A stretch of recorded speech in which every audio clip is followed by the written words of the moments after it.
Good evening. My name is Jack Ahern. I'm a captain with the Duxbury Fire Department, and I'm here to do a quick public service announcement for both homeowners and occupants of residential structures in our town.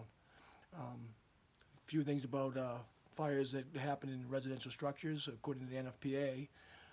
Thermal burns and smoke tend to be the leading cause of death in residential fires. Cooking related fires are the number two cause of fatal deaths in residences and the number one cause of residential structure fires. Excuse me.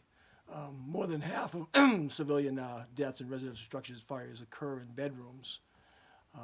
And the hours between 11 at night and 7 a.m. in the morning tend to be the time where most residential structure fire fatalities occur.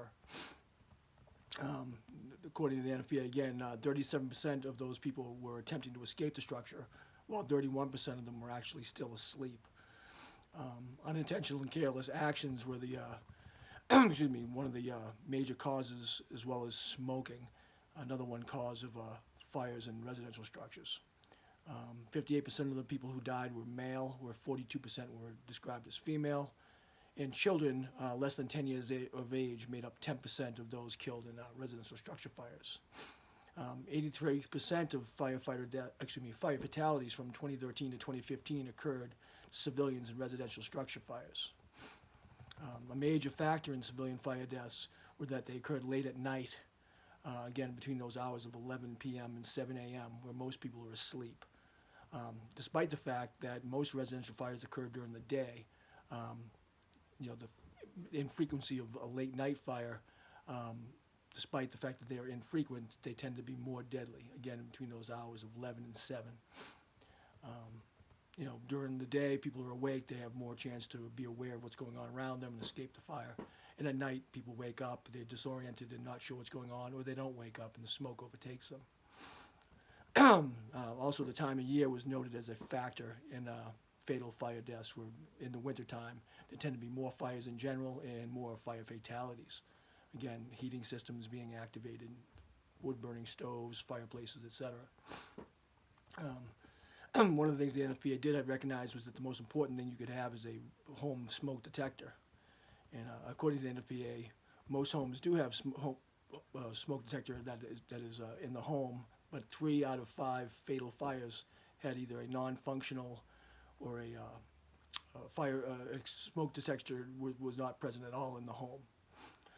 One of the things they did mention is that keeping your door closed, as a simple thing as that, in your bedroom would help prevent heat, toxic fumes, or the products of combustion from entering your living space, and could enhance survival from a fire in a residential structure. One of the other things they mentioned was a home escape plan. Having a plan in place with your family, being able to find at least 2 exits from each room in your home, whether that's a window or a door, and practicing that is a big step in enhancing your survival in a residential structure fire.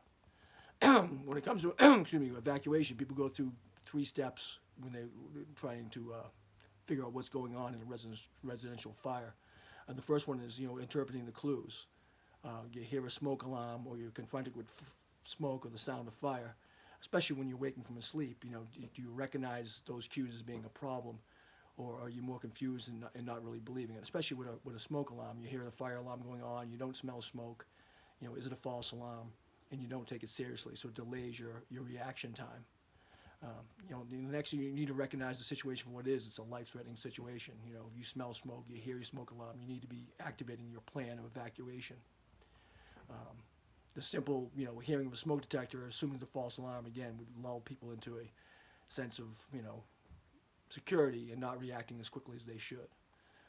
In the next stage, a decision has to be made. Do you recognize, there is another egress point from the structure? If you're used to going out the front door and that's your access point and your egress point, and you've never planned for an alternate escape, then you're kind of behind the 8 ball. Especially when you're in a life and death decision, you're going to go for what you know, which is the front door. Whereas if you had planned out 2 methods of escape from each room in your home, then you might have a better chance.